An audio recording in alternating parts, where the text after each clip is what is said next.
Are you ready? Are you ready for gutsy women? Or can't you handle gutsy women? I'm so ready for gutsy women. Stunning and brave women. That's what we need more of on our TV screens. Meghan Markle can't do it all on her own, for God's sake. I've really been looking forward to this new show on Apple TV+. Hillary and Chelsea Clinton, mother and daughter, going around speaking to women about how rubbish it is to be a woman. I'm sorry, I can't go on. I've got to say, I really expected something very different to what I saw. The show surprised me in many ways. So anyway, in this video I'm going to show you the best bits from Gutsy, Hillary and Chelsea Clinton's new Apple TV show. In this first episode, the common theme is they're talking to comedians, female comedians. I didn't realise that for a long time. I had to watch the show a couple of times, like, what's the overarching theme here? Oh, it's comedy. I don't know if I didn't realise that because the show is poorly put together, poorly structured. The comedians who they speak to are just really unfunny, or I'm just a bit retarded. But anyway, let's have a look at the Clintons talking to comedians. It's hilarious for all the wrong reasons. First up, Amy Schumer. Some comedians are using comedy to shine a light on previously taboo topics such as the normal operation of women's bodies. Stop right there. Since when is it taboo for women to talk about how their bodies work? They do it constantly. Have you ever been around a woman? I personally find it disgusting and pretend not to hear. I don't try to shut them down. I don't shame them. I'm just like, ugh. Same way as I don't talk about having a shit or anything else my body does. Some people are just more squeamish than others. Especially if you're talking to comedians, it's not taboo, it's just not funny. Certainly men aren't going to find it funny if you're talking about your period, probably. I have to tell you how great it is to see you and how healthy and happy you are after getting through this incredible experience with endometriosis. And I mean, look, we want to talk about comedy and we want to talk about what it is to be a comic and all that you've gone through. But let's not pretend you're not a woman, too. Yeah, for God's sake, Amy, just stop pretending you're not a woman. Talk to us about periods and pregnancy and vaginas. Stop being such a prude. We all know you're a woman. There's no shame here, Amy Schumer. I also, on stage, bring my ovaries with me whenever I perform. So yeah, we noticed. So it's good that we're talking about You don't like leave them I in the don't check dressing them room? at the door, right? No. Yeah. I've always had, from my first period, debilitating cramps. Like, I'd be vomiting from the pain. And I was kind of just said to me, like, women get cramps. Soldier on. Yeah. And then later in life, they're like, oh, go on birth control, that should help. Like, these little Band-Aids, and it's tough to diagnose endometriosis unless you have surgery. See, this was the problem I was having. It's like, it starts off talking about illnesses that only affect women, and then they talk about everything else that affects women. The comedy. Remember, this show, this episode, the overarching theme is comedy, okay? You know, my joke about it is like, when I was like, oh, I've got a diagnosis, so what do we do? They go, oh, we're so sorry we haven't been able to study it because it only happens to women. Yeah. But there is chewable Viagra. So, yep. If it's a dick emergency, they've got it covered. Sometimes it's hard to take a pill. They don't want men to, you know, what if they choke on it? So it tastes good. It's chewable. Isn't it sick? Okay, Amy, that made me chuckle. The chewable Viagra. Okay, so they keep coming back to Amy Schumer. Basically, they're switching between different conversations. Now we're going to listen to Wanda Sykes, another American comedian, and she's got some very insightful things to say.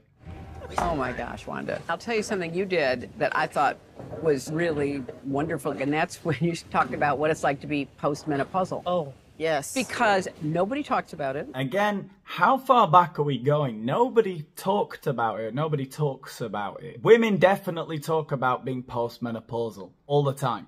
And female comedians have been doing it for a long time too. Joan Rivers did it.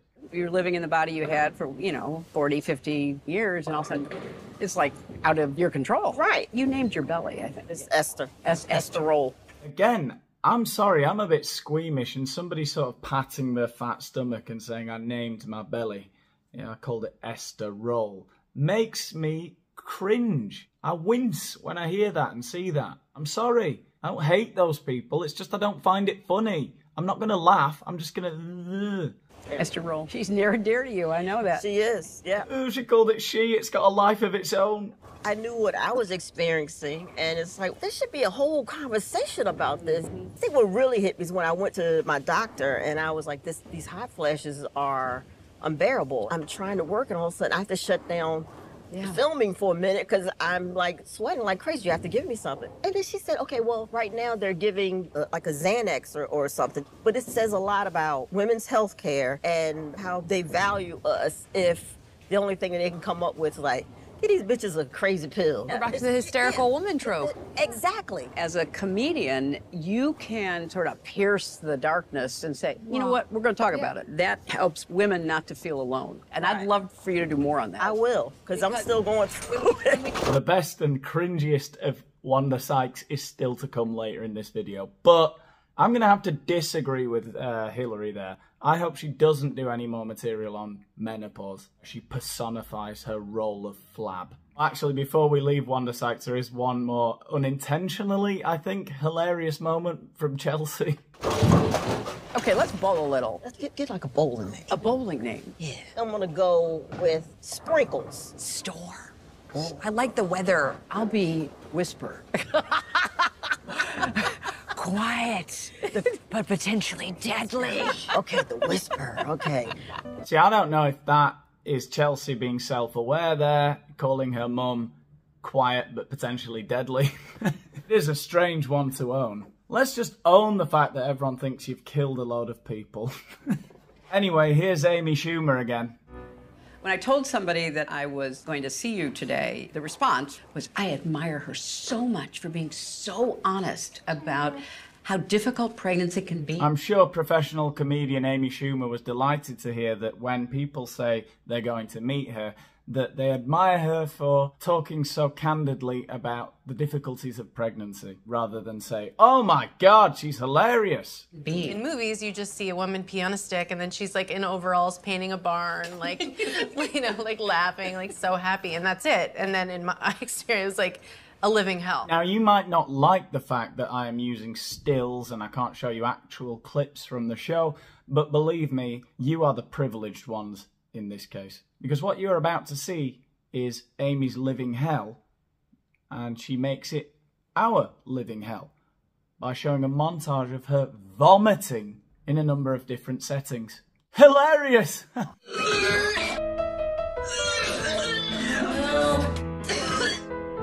Fucking love being pregnant. It's the shit.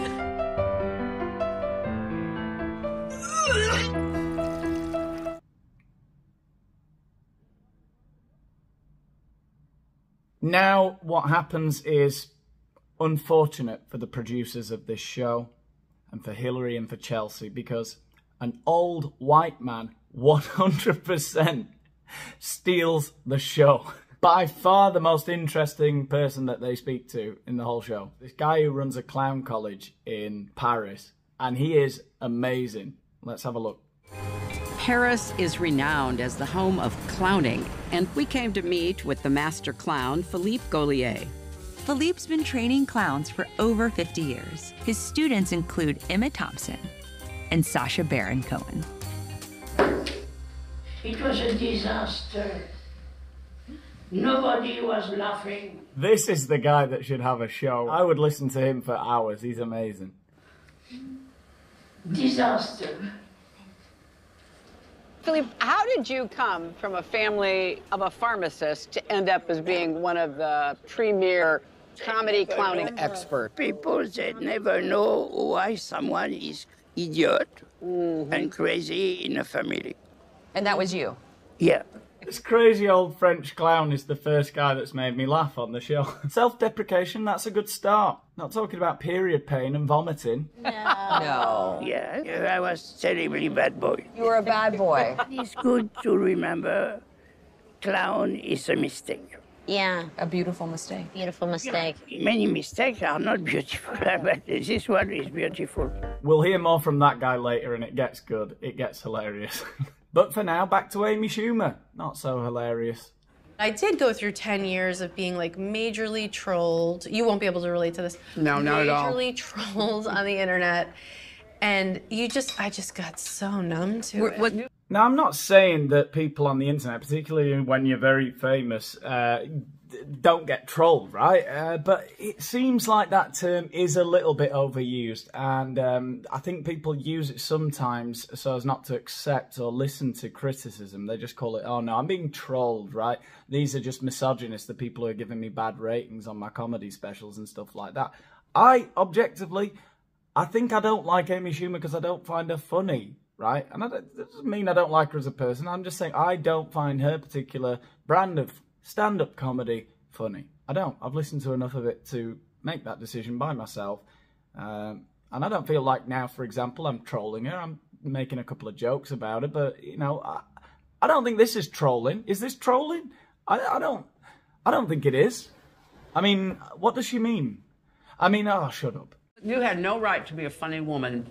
No, I really... And certainly not in public. Hillary there being unintentionally hilarious again. You had no right to be a funny woman, particularly a funny woman in public. Yeah, you don't have a right to be funny. Laughter is involuntary. You either make people laugh or you don't. And it seems like she has made some people laugh. Not like she isn't successful. But a lot of people really dislike her jokes. They find her really unfunny and can't understand how there are people who find her funny. I don't understand. I'm sorry, I don't. Sense of humour is very, very personal, and what makes you laugh. And people who laugh at things that I don't find funny, you know, it's strange to me. It's weird. You guys know this more than anyone. Yep. It's like, we want this other version of women. We want you to be pretty and quiet and effusive and only a supporting cast member. Absolutely. Yeah, absolutely.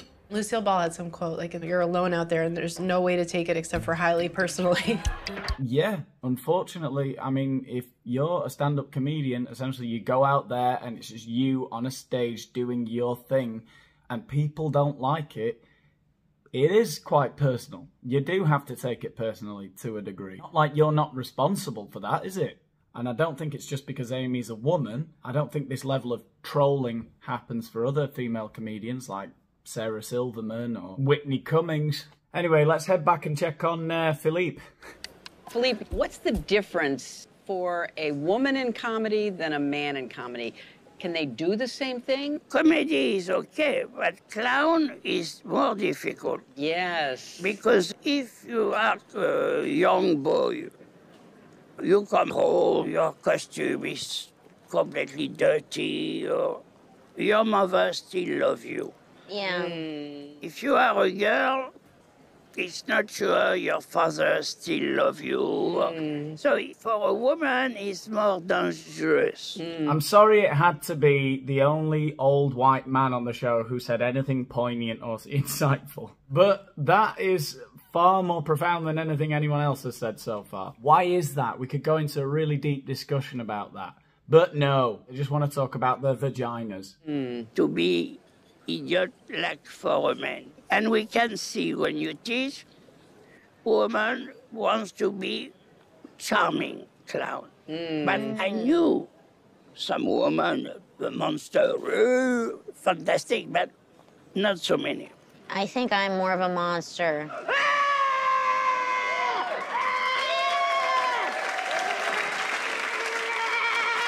I wish you could see these clips. I mean, again, it just isn't my cup of tea. It's just sort of shouty and annoying. When my mom watches my shows, she's always upset that I'm not ladylike. Still? Yeah. You are a naughty girl, no? I'm a bad girl. Very bad. Your latest piece is called Nate, which Yeah. is the masculine version of your name, right? Yeah, I'm in drag. I use discomfort with the audience to create tensions. I'm playing with the idea of consent. I reach out towards somebody's breasts. Don't scare me. Yeah, you can reach toward. I'm not scared of you. You can reach toward me. Okay. I'm not scared. I reach towards somebody's breast very slowly. I feel like I've met you now. Yeah. In life. Yeah. And then what happens? This is a moment, and then We're I having say, a moment. "May I?" Sure. Oh, and then She's a little twat. And then I grab her breast. First person since my husband to touch me there. Yeah. We just had this moment. We did. All you gotta do is ask, thank you for letting me. When you create tension with stillness or people are scared, they don't know what you're gonna do, it's easy to break it. But you know the person. No. No, I know nobody. We met yesterday. When people is laughing or are scared. People Philippe just listening to her routine though. I don't understand. The people laugh or they are scared? laugh, and then this gets a laugh too, so I'm like this for the boobs, and then I go like this for... Yeah, I would be scared. They're all nervous laughing and Philippe just, I would be scared. What a nasty troll you are, Philippe. So then they go to speak to 3 female comedians, and I don't know who they are. I don't think anyone does. In this clip, they're talking to the blonde one. You're breaking barriers with race, you're breaking barriers with disability, and you're breaking barriers with death. I mean, how funny is that? Yeah, just ask Jeffrey Epstein. Oh, no, wait. Well, people kept dying on me, so I didn't, believe me, I don't want that to be my specialty. Back to Wanda Sykes. Wanda, when you write comedy, are you at all thinking about whether you can use comedy to make change about something you really care about? Let me guess. Yes, when the answer should be, no, I'm a comedian. My objective is to make people laugh. It's more about, can I start a dialogue, you know? Which could lead to change. Exactly. Is it though?